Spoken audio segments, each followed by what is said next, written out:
Male model Luka Magnotta was one of the most successful male escorts in Toronto during the 2000s. Luka had two residences paid for, a condo and a house by clients. He was earning enormous amounts of money. Magnotta was extremely intelligent and operated all of his business on his own. Luka always drove the best cars and was at the best restaurants, partying with the rich and the famous. The lying, predatory media never covered Luka Magnotta's life correctly and changed the narrative to suit their coverage. Practically none of Luka's life is known, nor was it ever reported. Only 10% of his story was made public, and even that is inaccurate. Almost nobody Luka was close to or connected to ever spoke about Magnotta to the idiots in the press. Moving on, Luka was working at the Leaside Towers in Toronto. Yes, he resided and worked at the same high-rise that Bruce MacArthur lived in. Luka met some very rich, powerful, and influential escort clients. One gave Luka a choice to star in a well-known TV series, but Luka turned down the offer. The other client invited Luka to move to Hollywood with him. Magnotta turned down his own television show and promptly relocated to Hollywood. Luka quickly met his friend Timothy Boehm, a well-known porn actor who went by the name of Marcus Allen. Luka and Timothy were constantly partying and going to nightclubs almost every single evening, and were partying until dawn. Luka was always invited to the most glamorous clubs, and he had a true Studio 54 experience nightly. People often wonder what Luka's true personality is like. He is highly sophisticated, extremely intelligent with an IQ of 142.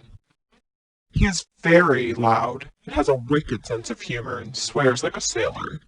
The retards in the media know nothing about Luka. As usual, the reporters get everything wrong. Nobody even pays attention to the lying fake news media any longer. Luka and Timothy were constantly having threesomes and orgies with women. They really enjoyed tag teaming. Porn producer Chi LaRue was present at a lot of the parties that Magnotta and Boehm attended. Once Luka thought Timothy was having an affair behind his back because the two were dating. Boehm was in Palm Springs, and Luka drove drunk, wearing only a fur coat, speeding towards the desert naked in his black fur coat. And when Luka arrived and stormed into the house, Timothy was laughing. He enjoyed luring Luka to the desert home. Nobody else was there. Tim just wanted to make Luka jealous. Then they had wild, passionate sex all night. On a more darker note, Hollywood is an extremely dangerous place. People get swept away there, and the wild sex parties are notorious. Luka attended one. It was quickly apparent to him that there was young people that were not willing participants. If you have ever seen the film 120 Days of Sodom, or any of the Hostel films, you will understand. Young people were kept as sex slaves, and the powerful elite would do whatever they wished with their captives. Of course, Luka was not involved, he said years later. The entire situation resembled Jeffrey Epstein, but it involved torture and videotapes. Luka was an innocent bystander. Luka later said he was surprised to see so many well-known people at these sex parties. That's just what the powerful and famous do behind closed doors. People have claimed Luka was involved in many crimes all across Southern California, including arsons. Luka was reading James Patterson's book, Invisible, as a coincidence, but not because he was an arsonist. Luka was a pyromaniac and adored fires, but he denied igniting forest fires and burning down homes in a string of unsolved arsons. Also, Luka denies burning down his mother's home in 2010 when it happened. Luka additionally denies befriending Harvey Medlin, the airline attendant, in 2011. Luka denies meeting this man at the bar and having sex and cutting him up and throwing his body around the Hollywood sign. Luka also denies framing Gabriel Campos Martinez for the crime and the blackmailing him. All the similarities in the crimes are coincidental. Gabriel was convicted, and even though he says he was pressured, he was still convicted. Some people take deals even if they are innocent. Luka also says he denies Harvey Medlin hired him frequently while Luka was working as an escort in Hollywood. Luka was extremely high class and only cared about the money. Luka never gave a damn about any of his clients. Like most successful escorts, Luka was a skilled charmer and really good in bed. His life was exactly the same as Sharon Stone's in the film Casino. All of the break-ins, unsolved crimes, and murders around Hollywood at that time that Luka lived there, he has denied. Another memorable experience Luka had in Hollywood goes as follows. Luka went to the beach house of a very famous movie producer. When he arrived, he seen lots of very sexy young men. All were other escorts and models. The client wanted to watch all the cute young men, including Luka, to strip naked and play around together. Luka was really delighted and couldn't believe he earned $10,000 for one night of orgy play. They really had the best job in the universe.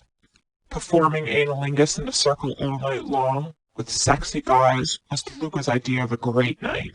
Add in all the fruity alcohol being served and it was truly paradise. Luka had the best life in the whole universe.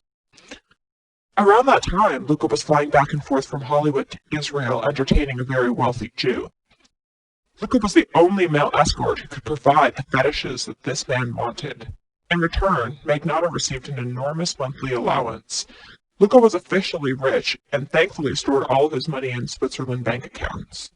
Back in Hollywood, Magnotta and Boehm broke up after Luka discovered Tim wanted to become a woman and began taking hormones. Luka despises transsexuals. Later, Timothy Boehm was convicted of murder in Denver, Colorado. Luka and Boehm are estranged. Luka was never a porn star himself, ever. He only did a few scenes to help out a friend. Luka's career was a top, expensive male escort. Luka never always did what he wanted to do, but he did what he had to do. Luka was flown all over the world at this time by his wealthy Hollywood clients. One of Luka's clients admitted to breaking into women's homes. This client would steal women's panties and sex toys. He then would wait outside for the women to return home. Once, a woman returned home. She was furious at her roommate. She stormed into the living room and confronted her female housemate. "Where is my dildo and all of my panties? You stole them, didn't you?"